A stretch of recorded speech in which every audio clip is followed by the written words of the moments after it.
നമ്മുടെ European football സീസണുകൾ അവസാനിച്ചു.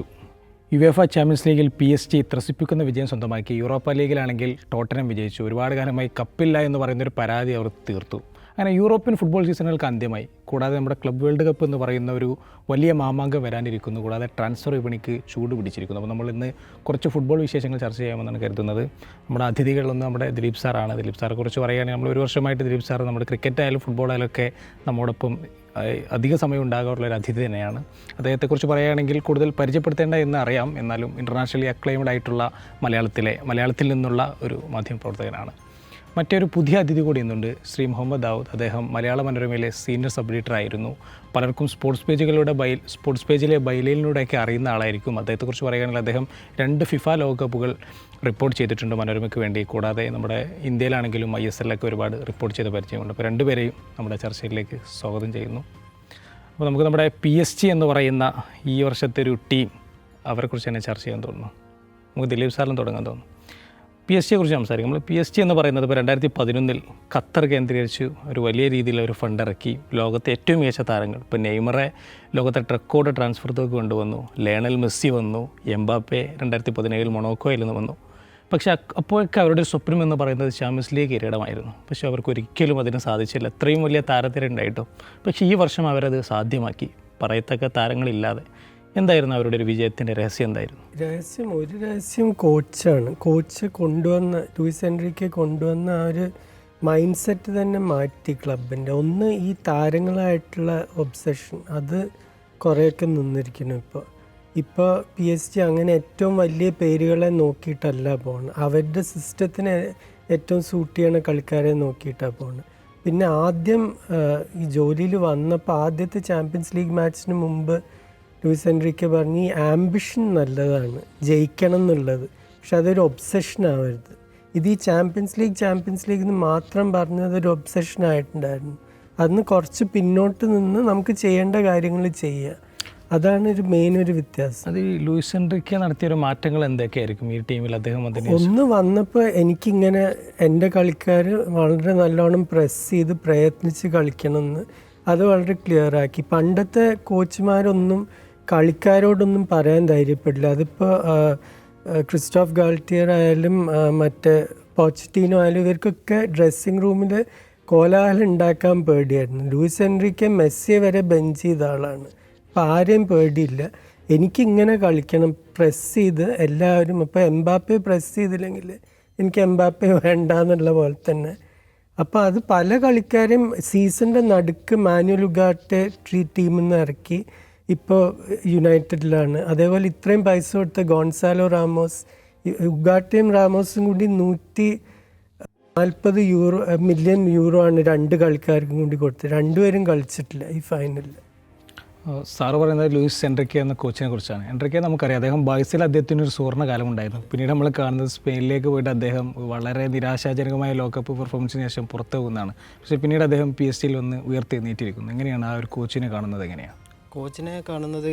PSG ഈ വർഷം ഈ സീസണിൽ അവർക്കുണ്ടായ ഒരു മാറ്റം എന്താണെന്ന് വെച്ചാൽ, അവർക്കൊരു ചാമ്പ്യൻസ് ലീഗ് അവരുടെ ഒരു സാറ് പറഞ്ഞ പോലെ ഒരു ഒബ്സഷൻ ആയിരുന്നു. പക്ഷെ അതിനുള്ളൊരു കളിക്കളത്തിൽ അതിനുള്ളൊരു ഇൻഗ്രീഡിയൻസ് അവർക്ക് ഉണ്ടായിരുന്നില്ല. അതായത് ഒരു ലീഗ് ചാമ്പ്യൻഷിപ്പ് ജയിക്കുന്നതും നോക്കൗട്ട് ചാമ്പ്യൻഷിപ്പായ ചാമ്പ്യൻസ് ലീഗ് ജയിക്കുന്ന തമ്മിൽ ഒരു വ്യത്യാസമുണ്ട്. കാരണം ലീഗിൽ നമുക്കൊരു സമനില വന്നാലും മാനേജ് ചെയ്ത് പോവാം, അവസാനം പോയിന്റ് കാൽക്കുലേറ്റ് ചെയ്തിട്ട് ജയിക്കാം.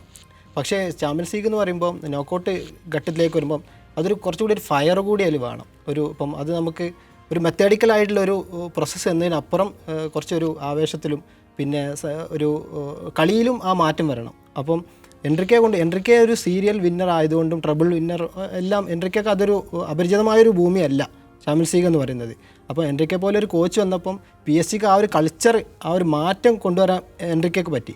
പിന്നെ എനിക്ക് തോന്നുന്നു, നമ്മൾ ആർക്കിമിഡീസിൻ്റെ ഒരു കോട്ടുണ്ട്, അതായത് ഉറച്ചു നിൽക്കാനൊരു ഭൂമിയും പിന്നെ ഒരു ഉത്തോലകവും, അതായത് ഒരു ലിവറും തന്നാൽ ഈ ഭൂമിയെ വരെ ഞാൻ നീക്കാമെന്ന് പറഞ്ഞിട്ടുണ്ട്. അപ്പോൾ എനിക്ക് തോന്നുന്നു നമ്മൾ ഫുട്ബോൾ ടീമുകളെ കുറിച്ച് പറയുമ്പോഴും അതൊരു ഘടകമാണ്. അതായത് ഒരു നല്ല കോച്ചും ഒരു നല്ലൊരു പ്ലേ മേക്കറും ഉണ്ടെങ്കിൽ ഒരു ടീം, അതിനെ ചുറ്റിപ്പറ്റിയ ഒരു ടീമിനെ നമുക്ക് നന്നായി ബിൽഡ് ചെയ്തെടുക്കാം. ഇപ്പം പ്രോപ്പർ സ്ട്രൈക്കർ ഇല്ലാതെ പോലും ടീമുകൾ പല ചാമ്പ്യൻഷിപ്പും ജയിച്ചിട്ടുണ്ട്. ഒരു പ്രോപ്പർ നല്ലൊരു പ്ലേ മേക്കർ ഇല്ലാതെ ഒരു ടീമിന് ഒരിക്കലും മുന്നോട്ട് പോകാൻ പറ്റില്ല. അപ്പം PSG അങ്ങനെ വിറ്റീഞ്ഞെ പോലൊരു പ്ലേ മേക്കറെ കിട്ടി എന്നുള്ളതാണ്. അപ്പോൾ എൻറിക്കയുടെ ഒരു ഇതിൽ പിന്നെ വെറ്റീഞ്ഞ അതിനോടനുബന്ധിച്ചുള്ള ഡിഫൻസും പിന്നെ നല്ല 3 വിങ്ങേഴ്സിനെ കിട്ടി. നമ്മുടെ ദുവയെ കിട്ടി, പിന്നെ ഡെംബലയുടെ ഒരു ട്രാൻസ്ഫോർമേഷൻ അത് വന്നു. അങ്ങനെ എല്ലാം വന്നിട്ട് അപ്പം പിന്നെ സാറ് പറഞ്ഞ ശൈലി, അവരുടെ ഒരു ശൈലി മാറ്റം, ഇത് യങ് പ്ലേയേഴ്സ് ആയതുകൊണ്ട് പ്രസ്സിങ് അവർക്കൊരു പ്രശ്നമല്ലാതെയായി. ഇപ്പം ഏജിങ് പ്ലേയേഴ്സ് ആകുമ്പോൾ പ്രശ്നം എന്താ വെച്ചാൽ പ്രസ്സിങ് അവർ ചിലപ്പം കുറച്ച് കഴിയുമ്പോൾ ക്ഷീണിച്ച് പോകും, അങ്ങനത്തെ പ്രശ്നങ്ങൾ വരാൻ സാധ്യതയുണ്ട്. യങ് പ്ലേയേഴ്സ് ആയതുകൊണ്ട് ബോക്സ് ടു ബോക്സ് കളിക്കാൻ, ഇപ്പോൾ ഹക്കീമിയൊക്കെ കളിക്കുന്നത് നമ്മൾ കാണുന്ന, എവിടെയാണ് ഹക്കീമിയെ കാണുന്നത് എന്നുള്ളത് നമുക്ക് അത്ഭുതമാണ് ശരിക്കും പറഞ്ഞാൽ. ഹക്കീമിയുടെ ഹീറ്റ് മാപ്പൊക്കെ നോക്കുമ്പോൾ എല്ലായിടത്തും ഉള്ള പോലെയാണ് ഹക്കീമിയെ കാണുന്നത്, ഒരു ഓൾറൗണ്ട് ഒരു ടോട്ടൽ ഫുട്ബോൾ ഒരു കളിക്കുന്ന പോലെയാണ്. അപ്പം അതുപോലെ ഒരു റിലൻലെസ് പ്രസ്സിങ് അവർ കൊണ്ടുവന്നു, എൻട്രിക്കെ കൊണ്ടുവന്നു. പിന്നെ എനിക്ക് തോന്നുന്നൊരു സർജിക്കലായിട്ടുള്ളൊരു മാറ്റം വന്നത് എന്താ വെച്ചാൽ, ശരിക്കും പറഞ്ഞാൽ ചാമ്പ്യൻസ് ലീഗിൻ്റെ ഒരു ആദ്യഘട്ടത്തിൽ 6th മാച്ച് ഡേ കഴിയുമ്പം 25ാം സ്ഥാനത്തെങ്ങായിരുന്നു PSG. അപ്പം അവിടുന്ന് അവർ കയറി വന്നിട്ടുണ്ട്. അതിൻ്റെ ഒരു മാറ്റം എന്തൊക്കെ ഉണ്ടെന്ന മാറ്റം എന്ന് പറഞ്ഞാൽ, ഡെംബലയെ ഫാൾസ് നയനാക്കി കളിപ്പിച്ചു എന്നുള്ള, റൈറ്റ് വിങ്ങിൽ കളിച്ച എംബോബെ, അതിനുശേഷമാണ് അവർ ജയിക്കാൻ തുടങ്ങിയത്, നിരന്തര കളികൾ ജയിച്ചു. പിന്നെ അതാണ് എൻട്രിക്കെ. അപ്പോൾ എൻട്രിക്കെ ഒരു ടാക്റ്റിക്കലിയും ബ്രില്യൻ്റ് ആയ ഒരു കോച്ചാണ്. പിന്നെ അതുപോലെ തന്നെ ഇതുപോലെ ഒരു ടീമിലേക്കൊരു ഇതുപോലത്തെ ഒരു വിന്നിങ് കൾച്ചർ എങ്ങനെ കൊണ്ടുവരാമെന്ന് അറിയാം. പിന്നെ അതുപോലെ ചാമ്പ്യൻസ് ലീഗ് പരിചിതമായൊരു ഭൂമിയാണ് എൻട്രിക്കേക്ക്. അപ്പോൾ അതാണ് PSG നേട്ടമായതെന്നാണ് എനിക്ക് തോന്നുന്നത്. ഡെംബലയുടെ കാര്യം പറയുകയാണെങ്കിൽ കഴിഞ്ഞ 5 സീസണിൽ 28 ഗോൾ അടിച്ച കക്ഷിയാണ്. കഴിഞ്ഞ 5 സീസൺ ക്ലബ് ഫുട്ബോൾ, ഈ സീസൺ മാത്രം 33 ഗോൾ. ആ ഒരു മാറ്റം നമ്മൾ ഡെംബലയെ കുറിച്ച് നമ്മൾ കൂടുതൽ കേൾക്കുന്നത് അദ്ദേഹം ബാഴ്സയിലേക്ക് വരുന്ന ഒരു സമയമാണ്. നമുക്കറിയാം നെയ്മർ എന്ന് പറയുന്ന ഒരു താരം പോയിട്ടാണ് ഡെംബലെ പറയുന്നത്. പക്ഷേ പിന്നീട് നമ്മൾ കേൾക്കുന്ന നിരന്തരമായ ഒരു പരിഹാസങ്ങളായിരുന്നു. ബാഴ്സയെ ഒരുപാട് പേരെ കുറ്റപ്പെടുത്തുകയുണ്ടായി. എന്താണ് അദ്ദേഹത്തിന് ബാഴ്സയിൽ? അത് 2 കാര്യം പറ്റി. ഒന്ന്, വന്നപ്പോൾ തന്നെ ഒരു പരിക്കായിട്ടാണ് വന്ന്. പിന്നെ ആദ്യത്തെ ഒരു 3 സീസൺ പരിക്കോടെ അത് ചില കളിക്കാർക്ക് ആ ഒരു പ്രായത്തിൽ വരുന്നതാണ്. 18-നും 24-നും അടുക്കി ഇപ്പോൾ മൈക്കിൾ ഓവൻ, അങ്ങനെ പല താരങ്ങൾക്കും ഇത് പറ്റിയിട്ടുണ്ട്. കുറേ പേര് വിരമിക്കേണ്ടി വന്നിട്ടുണ്ട് അത് കാരണം. ജർമ്മനിയുടെ സെബാസ്റ്റ്യൻ ഡൈസ്ലറൊക്കെ അങ്ങനെ പോയതാണ്. അപ്പോൾ അത് 3 സീസൺ അങ്ങനെ ശരിക്കും 119 മാച്ചാണ് മിസ് ചെയ്തത് ഡെംബലെ ആദ്യത്തെ 3 സീസണിൽ. അത് കഴിഞ്ഞ് 3 സീസൺ കുഴപ്പമില്ലാതെ കളിച്ചു. പക്ഷേ എല്ലാം മാറ്റേണ്ടി വന്നു. ഡയറ്റ് തൊട്ട്, ഈ പാവപ്പെട്ട കുടുംബത്തിൽ നിന്ന് വരുമ്പോൾ യൂറോപ്പിൽ അധികം ഫാസ്റ്റ് ഫുഡ് കൾച്ചറാണ്, അത് മുഴുവൻ മാറ്റേണ്ടി വന്നു. പിന്നെ ബാഴ്സലോണയുടെ ട്രെയിനിങ് ശൈലി കുറച്ച് പാസിങ് സ്ലോ ഒരു സ്റ്റൈലാണ്. അത് ഇങ്ങനത്തെ എക്സ്പ്ലോസീവ് ആയിട്ടുള്ളൊരു കളിക്കാരനത് പറ്റില്ല. അപ്പോൾ സ്വന്തം ഫിസിയോനെയൊക്കെ കൊണ്ടുവന്ന് മസിൽസ് കുറച്ചും കൂടി ശക്തമാക്കിയിട്ടൊക്കെ ഒറ്റയ്ക്ക് ട്രെയിൻ ചെയ്യേണ്ടിയൊക്കെ വന്നു. എന്നിട്ടാണ് ഇപ്പോഴത്തെ ഷേപ്പിലെത്തിയിട്ടില്ല 28 വയസ്സിൽ. നമ്മളിനി UCL ഫൈനലിലേക്ക് വരികയാണെങ്കിൽ പറയാം, ഏകപക്ഷീയമായൊരു മത്സരമായിരുന്നു, 5-0. നമ്മൾ സമീപകാലത്തൊന്നും UCL ഫൈനൽ ഇത്ര ഏകപക്ഷീയമായി കണ്ടിട്ടില്ല. എങ്ങനെയായിരുന്നു ആ ഒരു മത്സരത്തെ എങ്ങനെയാണ് കാണുന്നത്? മത്സരം ഒരു ഫുട്ബോൾ പ്രേമി എന്നത് ഇതിൽ വളരെ നിരാശാജനകമായിരുന്നു മത്സരം. പക്ഷേ നമ്മുടെ ഒരു കൺസെപ്റ്റിൽ ഞാൻ ബാഴ്സലോണ എന്തായാലും ഫൈനലിൽ വരുന്നതായിരുന്നു. ശരിക്കും ബാഴ്സലോണ ആ സെമി ഫൈനലിൽ ജയിക്കേണ്ടതായിരുന്നു. അവരുടെ ഒരു പ്ലാനിങ്ങിലൊരു പ്രശ്നം ഇതാണ്. അവർ ഇപ്പം യമാലൊക്കെ അത്ര പെർഫോം ചെയ്ത് 2 ലെഗിലും അത്ര പെർഫോം ചെയ്തിട്ടും അത് സെമി കടക്കാൻ ബാഴ്സയ്ക്ക് കഴിഞ്ഞില്ല എന്ന് പറയുമ്പം അവരുടെ ഒരു ഡിഫൻസിൻ്റെ പ്രശ്നമാണ്. നമ്മൾ സ്ഥിരം പറയുന്നത് ബാഴ്സയുടെ ഡിഫൻസ് പ്രശ്നമാണ്. അത് അവസാന നിമിഷം വരെയും പരിഹരിക്കാൻ ഫ്ലിക്കിന് കഴിഞ്ഞില്ല എന്നുള്ളത് വളരെ ദൗർഭാഗ്യകരം എന്നേ പറയാൻ പറ്റുള്ളൂ. അപ്പം ബാഴ്സലോണ ഫൈനലിൽ വന്നിരുന്നെങ്കിൽ ഈ മത്സരം ഈവൻ ഞാൻ പറഞ്ഞ ഒരു 5-0 സ്കോർ അതിനേക്കാളും ഭേദപ്പെട്ട രീതിയിൽ ഇപ്പോൾ ബാഴ്സ ജയിക്കുമെന്ന് ഞാൻ പറയുന്നില്ല. കാരണം കുറച്ചും കൂടി എൻ്റെ ഒരു കാൽക്കുലേഷൻ അഭിപ്രായത്തിൽ മെച്ചപ്പെട്ട ടീം PSG തന്നെയാണ്. പക്ഷേ ഒരു 5-3 അല്ലെങ്കിൽ ആ ഒരു തിരിച്ചും ഒരു തിരിച്ചടികളും കണ്ടേനെ. ഈ ഒരു ഏകപക്ഷീയമായ രീതിയിൽ ആ ഫൈനൽ ആവില്ലായിരുന്നു എന്നാണ് എൻ്റെ ഒരു വിലയിരുത്തൽ. സാറിനോട് ചോദിക്കണം, ഇന്റർ ഒരു PSG പറ്റിയൊരു എതിരാളി അല്ലായിരുന്നോ? എന്താണ്? അല്ല, ഇന്ററിനുള്ള പ്രശ്നം എന്നാൽ അവരുടെ പ്രധാനപ്പെട്ട കളിക്കാർ 1-2 സ്ട്രൈക്കേഴ്സ്, മാർട്ടിനസും തുറാം, അവർക്ക് ഒരു സർവീസും കിട്ടിയില്ല. എന്താ വെച്ചാൽ മിനിഞ്ഞാന്നത്തെ കളിയിൽ ഇവർക്ക് PSG ഒരു മിഡ്ഫീൽഡ് തന്നെ ഉണ്ടായിരുന്നു. ഇന്ററിന് PSG-യുടെ 3 മിഡ്ഫീൽഡേഴ്സ് അത്രയും ഡോമിനേറ്റ് ചെയ്തിരിക്കണം അവരെ. മറ്റേ ബെറലിനെയും കൽഹനോഗ്ലുവിനെയും എംകിറ്റാറിനെ ആരും കണ്ടിട്ടേനില്ല ഫസ്റ്റ് ഹാഫിൽ. അത് കാരണം ഈ ഫോർവേഡ്സിനൊരു സർവീസും ഇല്ല. പിന്നെ ബാഴ്സലോണയെ വിറപ്പിച്ചത് ഡെൻസിൽ ഡംഫ്രീസാണ്.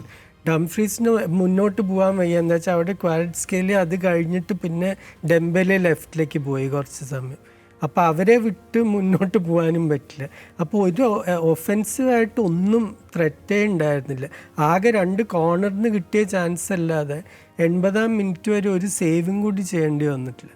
നമ്മൾ ഈ PSG ടീമിനെ കുറിച്ച് പറയുകയാണെങ്കിൽ അത് അധികം പേരും യുവതാരങ്ങളാണ്. അപ്പോൾ കുറച്ച് മാർക്കിനോസിനെ പോലെയുള്ള കുറച്ച് എക്സ്പീരിയൻസ്ഡ് പേരെ മാറ്റി ബാക്കിയൊക്കെ യുവതാരങ്ങൾ. അപ്പോൾ പലരും അല്ലെങ്കിൽ ഈ വർഷത്തൊക്കെ പല തലക്കെട്ടുള്ളത് ഇനി കുറച്ച് കാലം യൂറോപ്പ് PSG ഭരിക്കും എന്നുള്ള രീതിയിലാണ്. എങ്ങനെയാണ് താങ്കളുടെ അഭിപ്രായം? എങ്ങനെയാണ് യൂറോപ്പ് ഇപ്പോൾ നമ്മളെല്ലാ ചാമ്പ്യൻസ് ലീഗ് ജയിക്കുന്ന ടീമിനെ കാണുമ്പോൾ നമ്മൾ പറയും ഇനി ഇവരുടെ ഒരു കാലമാണെന്നുള്ളൊരു വിലയിരുത്തൽ വരാറുണ്ട്. പക്ഷെ അത് നമുക്ക് എല്ലാ ടീമുകളും ഒരുപോലെ ഇപ്പം ഈ PSG കുറിച്ച് ഒരു ബ്രിഗേഡ് എന്ന് പറയുമ്പം ബാഴ്സലോണയും അതുപോലെയാണ്. അത് ഒരുപക്ഷെ അതിനേക്കാൾ നല്ല യങ് പ്ലേയേഴ്സ് ഉണ്ടെന്ന് നമുക്ക് പറയാം.